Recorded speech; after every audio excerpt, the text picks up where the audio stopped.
Halo Sobat Senator, dimanapun kalian berada, jumpa lagi di podcast The Voice DPD RI. Di episode kali ini bersama saya Intan dan rekan saya Vika. Kali ini kita akan membicarakan mengenai kerjasama bilateral atau kerjasama antar negara.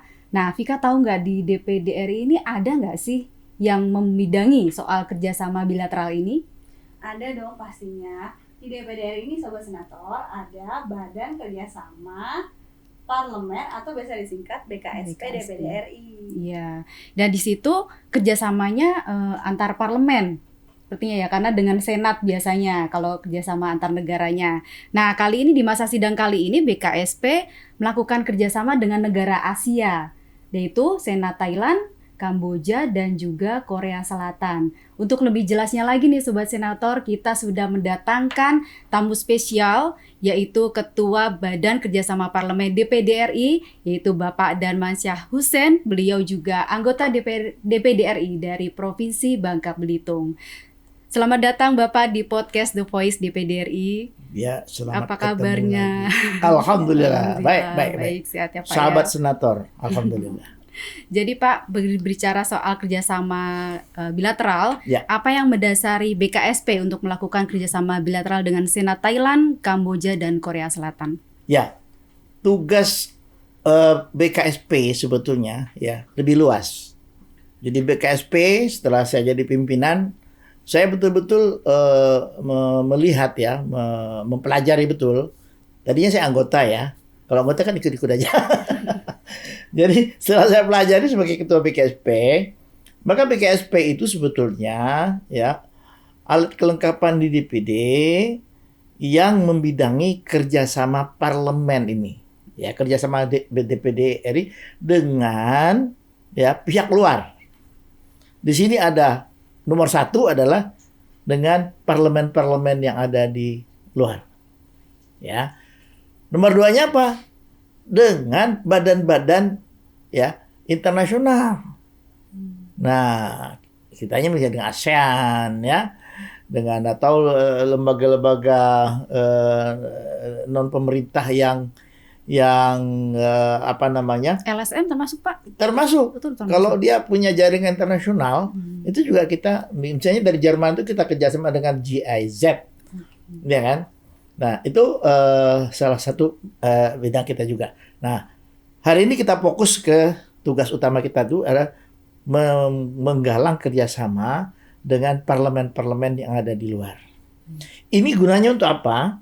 Gunanya untuk memayungi kerjasama berbagai bidang secara luas. Ya, kerjasama kebudayaan, kerjasama ekonomi. Nah, kalau mungkin pihak eksekutifnya ada kerjasama, pihak legislatif juga harus ada dong. Ya, supaya dua sisi daripada pemerintahan ini itu memayungi kerjasama yang terjadi. Karena kadang-kadang ya, seperti tadi kita konsultasi dengan Dirjen Hukum dan Perjanjian Internasional, ya. Draft kerjasama atau MOU yang kita buat ini kita harus konsultasikan gunanya untuk apa? Ya, supaya pihak pemerintah juga bisa sinergi dengan kita. Nanti manakala nanti ini terjadi kerjasama itu, kita teken kerjasama itu dalam bentuk MOU antara pimpinan kita dengan pimpinan ini, maka ada yang memayungi kerjasama ini istilahnya. Nah, kita mulai ya, karena begini, dalam sejarahnya DPD ini ya, yang ada payung MOU-nya itu kerjasama dengan parlemen itu baru satu, tahu nggak? Siapa Pak? Dengan Rusia. Oh, dengan Rusia. Itu kan sudah terjadi sejak lama. Iya.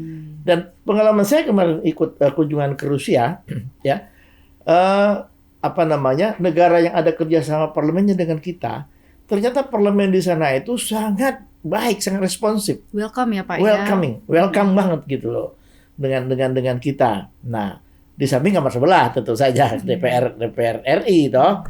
Nah, kita ini kan harus juga sejalan dengan itu. Nah, oleh karena itu dalam masa kepemimpinan saya dan beberapa temannya, Bu Maya, apa namanya, Pak Gusi Farid yang dulu pimpinan sebelumnya, kemudian juga Pak Profesor Delani, ya, dia mengatakan kita harus punya target dong dalam masa apapun namanya lah dalam satu Rentang tahun. waktu ini, Rentang periode waktu, ini ya, ya Pak ya. ya ada sesuatu yang kita hasilkan. Nah, saya mentargetkan bahwa sampai akhir masa kepemimpinan kami di Periode. BKSP itu ada kerjasama yang ditandatangani. Artinya tadi juga disampaikan oleh Pak Dirjen bahwa MOU ini penting menjadi kerangka jangka panjangnya, ya, kerangka jangka panjang. Jadi tidak hanya setahun, 2 tahun, 3 tahun, tapi ini terus menjadi kerangka dasar dalam kita mengembangkan kerjasama antar parlemen. Dan itu juga nanti sebetulnya setelah beberapa negara di Asia ini, dan di Asia kan ada ASEAN namanya, ya ada kerjasama ASEAN. Nah, banyak hal sebetulnya bisa kita lakukan dengan negara-negara ASEAN ini atau dengan sesama negara Asia, ya. Nah, ini itulah pentingnya kita membuat kerjasama dengan parlemen-parlemen yang ada. Saya kira itu. Ya. Bagaimana bentuk kerjasamanya nih Pak yang dilakukan oleh BKSP yang tadi Bapak sebutkan dengan negara-negara Asia itu tadi, Ya. khususnya ya Pak ya? Ya, bentuk kerjasamanya adalah ya sebagai lembaga legislatif, ya lembaga legislatif ini kan mengawasi, memayungi, ya pihak eksekutifnya kan gitu ya. Nah, oleh karena itu nanti diharapkan dengan ada MOU ini maka akan kita bentuk semacam badan kerjasamanya kedua negara ini. Ada wadahnya gitu Ada ya? wadahnya, ya, yang dari waktu ke waktu, ya setiap saat bisa merealisasikan apa yang menjadi kesepakatan kerjasama itu, ya, baik di bidang kebudayaan, perdagangan, pendidikan, ketenagakerjaan, ya. Nah, tadi juga dikatakan oleh Pak Dirjen bahwa kerangka itu penting dalam rangka memayungi ini sebab banyak ya kerjasama yang dibuat ini kadang-kadang tidak berjalan dengan efektif.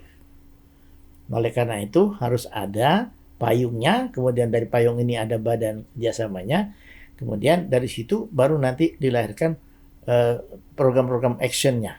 Nah, action program yang akan kita buat antara dua negara ini. Tidak efektif itu karena belum ada badannya. Iya. Berarti nanti DPD RI bisa jadi Iya. menjadi yang pertama karena membuat badan ini, Iya. atau seperti apa Pak? Bukan Iya. yang pertama, sudah ada Sudah sebenarnya ada. dengan seluruh usia ada. iya. Jadi kita mengutus orang, di sana mengutus orang juga, ayo deh, ya dari sama-sama gitu. Jadi ini mungkin yang kedua dengan yang ketiganya, yang keempatnya gitu ya. Iya. Itu terus itu kita terus galang itu gitu ya. Supaya nanti daerah juga mendapatkan keuntungan ya Pak. Betul. Dari perjanjian ini. Nah, Mbak siapa namanya? Vika. Mbak Vika pinter sekali pertanyaannya. Jadi kita ini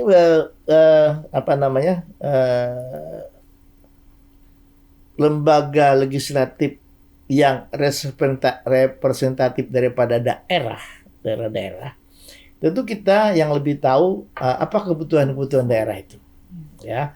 Nah, oleh karena itu payung ini menjadi penting, ya. Nanti kita sesuaikan dengan potensi-potensi yang ada di daerah kita. Ambil contoh misalnya. Tadi kita bahas juga, ya, Nusa Tenggara Barat.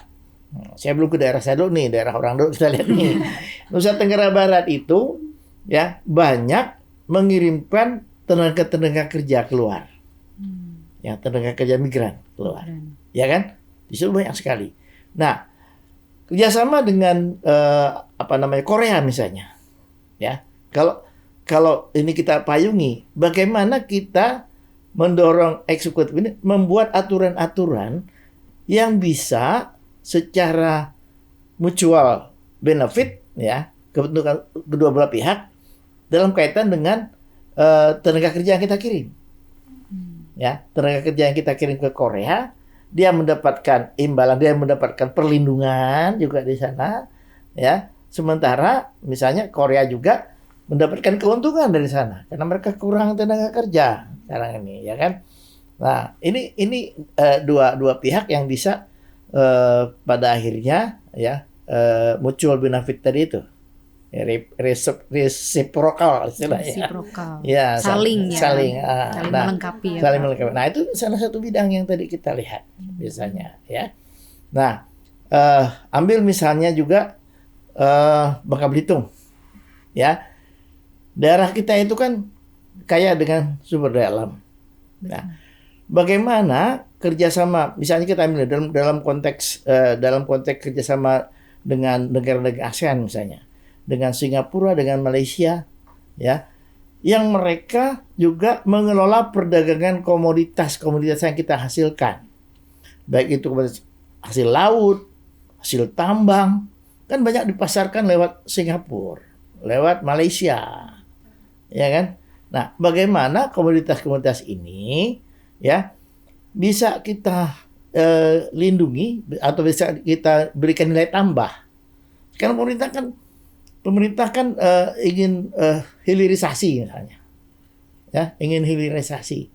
Nah, bagaimana program hilirisasi itu, ya, kita bicarakan secara bersama-sama dengan negara-negara ini sehingga menguntungkan kita juga tidak merugikan mereka. Jangan sampai kita ingin hilirisasi, tetapi di suatu pihak, misalnya Singapura, Malaysia itu masih happy dengan jualan komoditas kita yang setengah matang atau belum dihilirisasi gitu loh. Nah, ayo dong kita kerjasamanya apa? Bikin hilirisasinya di sini. Ya, kita bikin misalnya dari kelapa sawit itu bagaimana pabrik-pabrik atau kilang-kilangnya di Malaysia itu juga dikembangkan di sini misalnya. Saya pernah ya, saya panggil produsen-produsen yang punya kebun. Dulu kan banyak orang Malaysia buka kebun di daerah kita. Saya bilang, tuan-tuan ini, tuan-tuan, puan-puan, ini kami tidak ingin lagi mengekspor ini hal dalam bentuk CPO sawit. Tapi kami ingin mengekspor dalam bentuk yang sudah diolah. Ya, misalnya minyak inti sawit untuk kosmetik, ya kan? Misalnya minyak sawit atau palm oil itu untuk diolah menjadi minyak goreng misalnya, ya kan? Banyak kan produk-produk turunan dari itu. Ayo dong kita kerjasama, ya, kita bikin pabriknya di sini, kita siapkan lahan yang masih murah di sini. Mungkin di sana sudah mulai mahal di Singapura, ya. Kita siapkan lahannya di sini. Ayo dong, Anda bikin aja di sini. Nah, itulah salah satu bentuk kerjasama yang bisa kita bangun secara mutual benefit tadi itu. Ya. Oh, iya. Jadi itu contoh-contoh. Dua contoh ini sih kalian bisa membayangkan dalam bidang apa ini bisa kita payungi kerjasama ini. Nanti yang membuat actionnya itu tentu saja pihak eksekutif. Ya, yang execute-nya kan pihak eksekutif. Ya, tentu eksekutif akan juga memfasilitasi pihak-pihak swastanya yang akan berinvestasi gitu. Vika masih ingat nggak waktu kemarin ada acara ya, kita menerima dari Malaysia ya Pak ya? Ya, waktu acara dengan diterima oleh Ketua DPD RI, mereka ingin membuat pabrik di sini kalau nggak salah ya Pak ya? Ya, itulah salah satu contohnya ya Pak.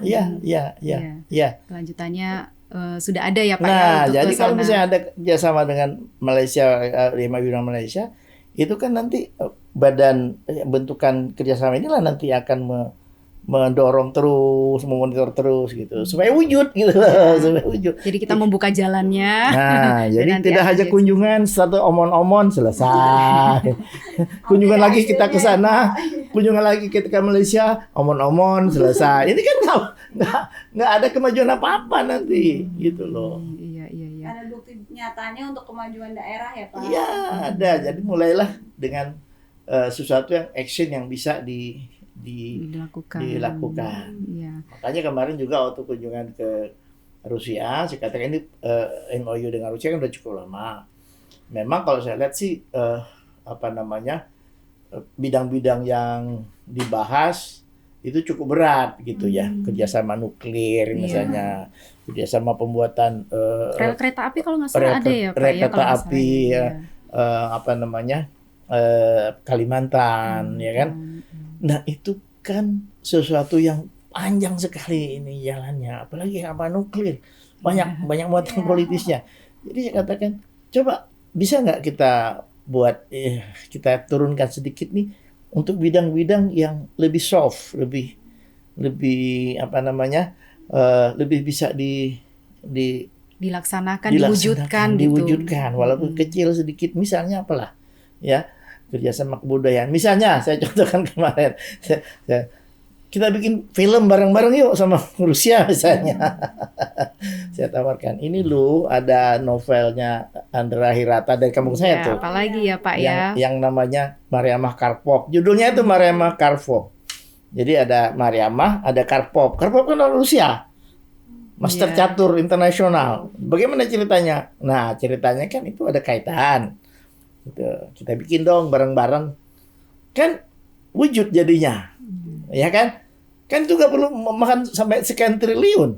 Ya kan? Ya kan? Join aja lah. Sana keluar 100 miliar, sini keluar 100 miliar, udah jadi tuh barang.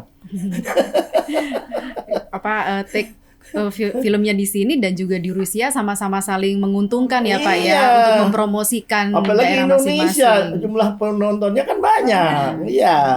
Kalau kita mau kejar penonton sampai 2 juta atau 3 juta aja nggak sulit. Pasti bisa. Apalagi misalnya di sana 1 juta, di sini 2 juta, udah 3 juta tuh penontonnya.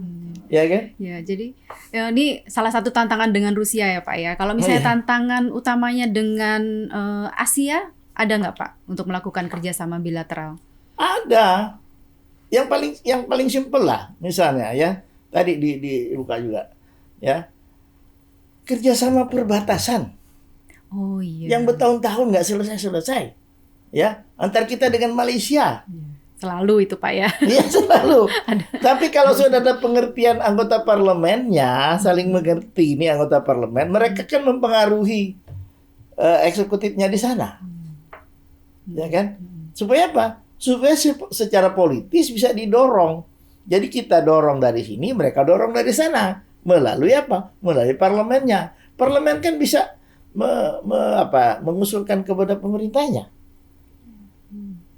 Dibahas dong itu kerjasama dengan Indonesia, diputuskan. Yang paling saya juga tadi agak ini kan kerjasama perbatasan dengan adik kita. Siapa adik kita? Timor Leste. Timor Leste itu kan baru itu negara ya kan. Tapi perbatasan kerjasamanya juga sampai sekarang belum diputus. Bahkan di daratnya. Kalau dengan Malaysia, daratnya udah selesai. Lautnya belum selesai. Masih sering ada keributan ada dengan gesekan dengan pihak sana. Nah, ini kan harus Singapura. Harus dengan Singapura udah selesai. Oh, Singapura baru selesai. Baru selesai.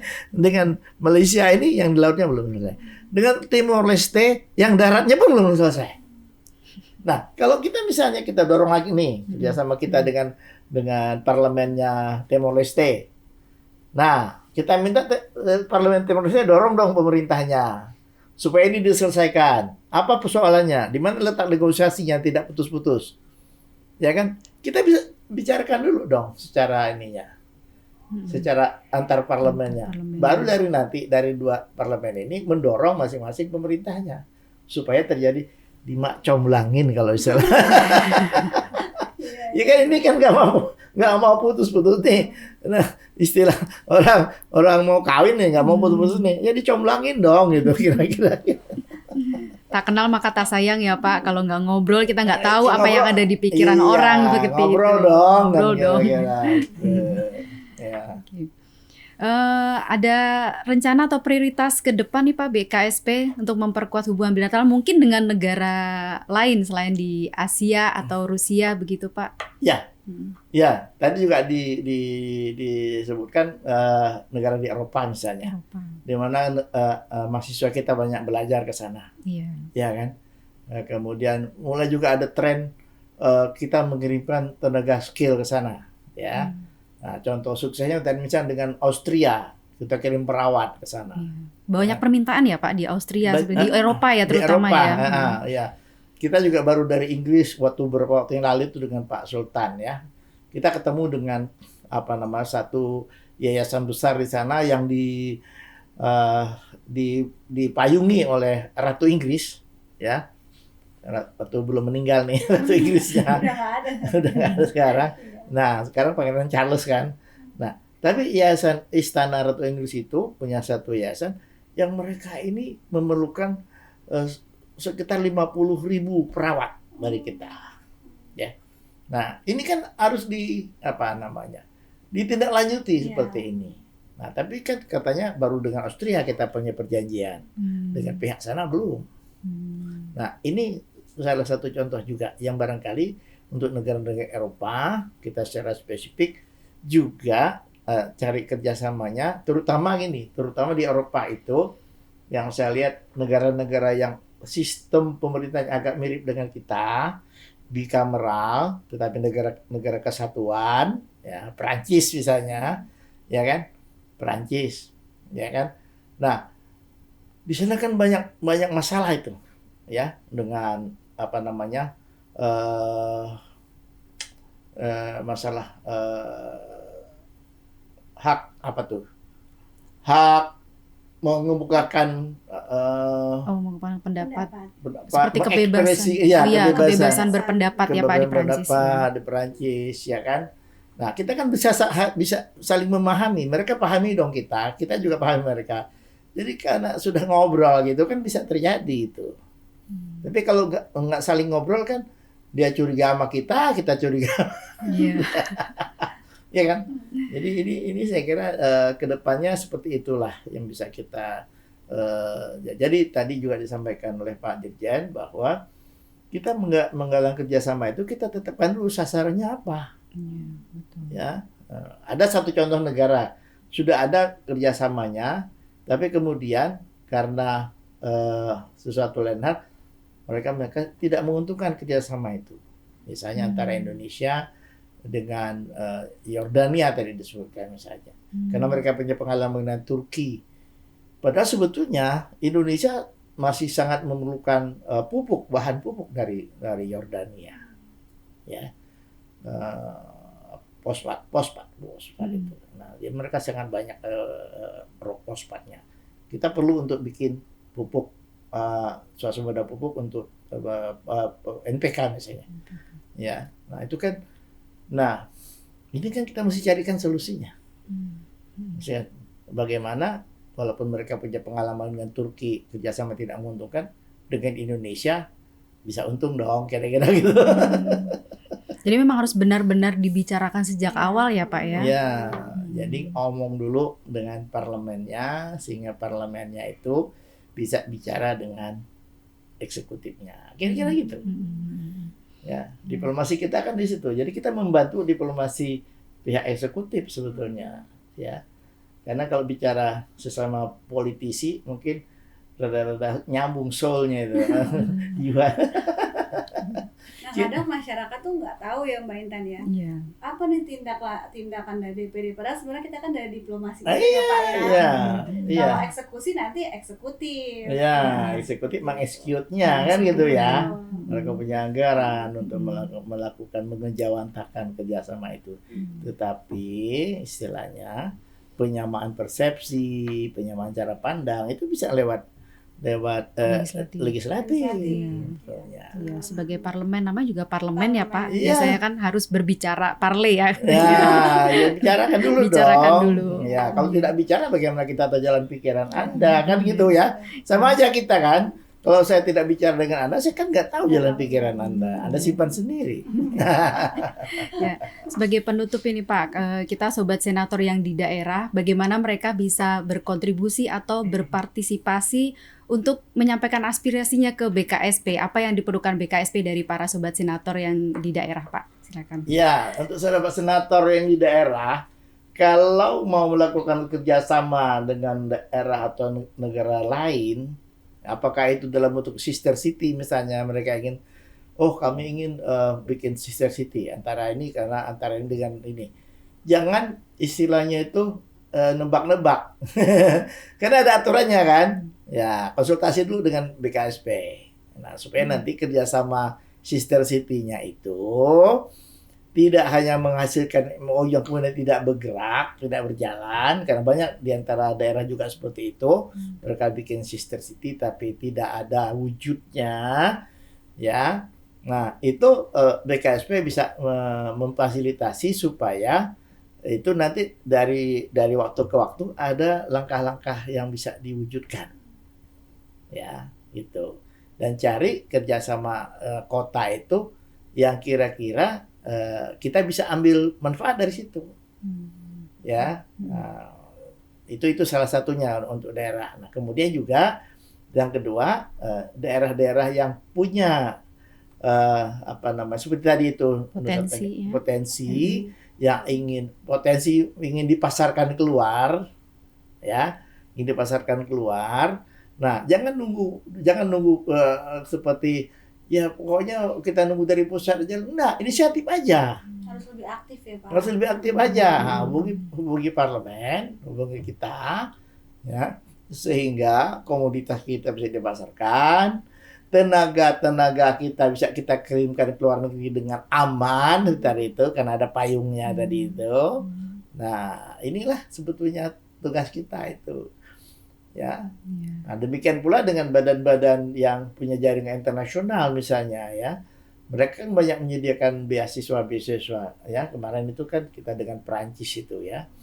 Nah, itu juga mereka katakan banyak kok, ya, kalau ada orang-orang daerah yang ingin mencari beasiswa, walaupun sekarang bisa lewat online begitu ya, carinya kan, tetapi kan kalau misalnya langsung kontak personnya itu kan lebih informatif, cepat, ketimbang kita cari di media online misalnya dengan lebih terpercaya ya Pak. Iya, kita bisa kontak orangnya langsung.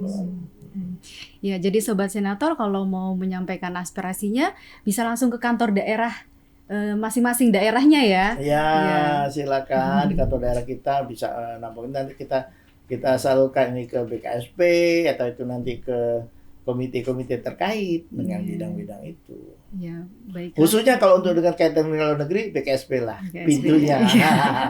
Lebih tepat ya, lebih tepat sasaran. Iya, begitu. Ya. Baiklah Sobat Senator, sangat menarik sekali ya perbincangan kali ini, banyak pencerahan. Ya. Luar biasa ya ternyata perjuangan BKSP ya Pak untuk kemajuan daerah sampai internasional. Iya, perjuangannya tuh bagus, tinggi. Berarti ini bukan dari daerah untuk Indonesia lagi nih Pak, dari daerah untuk dari daerah go internasional. Ya. Dan satu lagi yang penting sebetulnya, ya saya juga sampaikan kepada pimpinan bahwa eksistensi DPD itu kita memerlukan pengakuan juga secara internasional. Ya. Kita kalau diakui oleh negara-negara itu, negara ASEAN, negara Asia, ya, Indonesia tuh punya loh yang namanya DPD, ya walaupun barangkali untuk sebagian negara mengatakan kita ini senat gitu ya, ya senat ala Indonesia gitu. Tetapi juga mereka mengatakan loh dengan DPD itu justru lebih efektif untuk menjangkau Indonesia, karena kita representatif dari seluruh provinsi yang ada, ya kan? Nah, kalau mohon maaf, kalau DPR belum tentu. Karena mereka kan dapil masing-masing dalam satu provinsi kan dapilnya kecil-kecil. Ya, kalau kita satu provinsi dapil kita. Jadi sebetulnya teman-teman yang aktif di DPR, kalau dia betul-betul aktif menguasai provinsinya, maka sebetulnya dia sangat representatif ya dalam melihat persoalan yang ada di daerahnya itu. Nah, di sini sebetulnya keunggulan kita DPD. Nah, oleh karena itu sebetulnya saya ingin diberdayakan DPD ini ke depan. Terus terang aja, kita belum disupport anggaran yang cukup. Ya, bayangkan anggaran DPD cuma 2,8 miliar. Bisa apa kita? Sementara yang lain sampai 20 belasan, 18 miliar. Kita 22,8 miliar. Sama dengan anggaran kepala desa. Padahal saya dulu mengelola anggaran ya sebagai bupati kan sekian sekitar 1 triliun lah gitu kira-kira. Jadi dengan ini mungkin kita minta dukungan dari Sobat Senator untuk memperkuat Ya. kewenangan DPD RI juga ya Pak ya. Nah, tapi supaya kuat itu tadi saya bilang sasaran perjuangannya harus jelas, harus terukur. Nah, itu saya bilang terukur dong kita sekarang. Ukurannya gimana? Tahun ini selesai dengan sekian MOU ditandatangani. Tahun ini dengan sekian lembaga-lembaga kerjasama kita wujudkan, ya kan gitu. Kemarin sebelumnya kita juga bicara loh dengan jadi pemerintah juga punya inisiatif misalnya membuat jaringan kerjasama kota-kota pintar se-Asia gitu ya. Nah, ini kan BKSP harus paham nih barang kan kita. Gitu kan? Iya kan? Ya. Nah, Smart City Network. Nah, ada juga desa nggak mau kalah juga ya. Smart Village Network. Ada juga itu. Ya kan? Nah, saya ingin informasikan ke kepala daerah, ya ikutlah networking kerjasama seperti itu. Itu difasilitasi oleh Kementerian Dalam Negeri, ya tentunya bersama dengan Kementerian Luar Negeri gitu ya. Saya kira itu. Ya. Baiklah, Sobat Senator, sangat menarik sekali perbincangan hari ini dan kita sudah mendapatkan banyak ilmu, banyak pencerahan mengenai kerjasama bilateral antara Indonesia dengan negara lain yang dipayungi oleh BKSP DPD RI. Baiklah, mungkin itu saja. Terima kasih Bapak. Ya, sudah terima hadirnya kasih. podcast The Voice. Intan. Ya, lain kali mungkin kita bisa ke episode yang lain ya Pak, membicarakan Oh iya, yang lain lagi. Bisa sekali. Baik, Iya. untuk Sobat Senator, jangan lupa untuk subscribe dan juga komen. komen di bawah ini ya. Dan kalau berguna bisa di-share. Oh iya, betul. Juga jangan lupa untuk share. Salam dari daerah. Untuk Indonesia. Indonesia. Sebelum ditutup satu lagi, saya sebagai anggota Panmus ya, kita sedang menyusun pedoman pengawasan oleh DPD. Saya harap nanti kalau ini jadi pedoman, ya kita akan ini lagi ya untuk mensosialisasikan kepada masyarakat maupun kepada anggota DPD sendiri. Siap. Ya, bahwa kita sudah punya pedoman bagaimana kita ya secara efektif menjalankan fungsi pengawasan DPD. Karena di antara 3 fungsi ini, ya, fungsi legislasi, fungsi pengawasan, dan fungsi anggaran.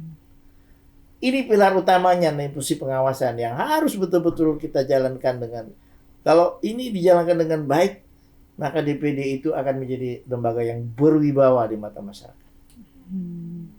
Ya, kenapa? Karena pengawasan kita, DPD, itu bebas dari intervensi politik. Betul-betul kita ini murni memperjuangkan daerah, memperjuangkan Indonesia.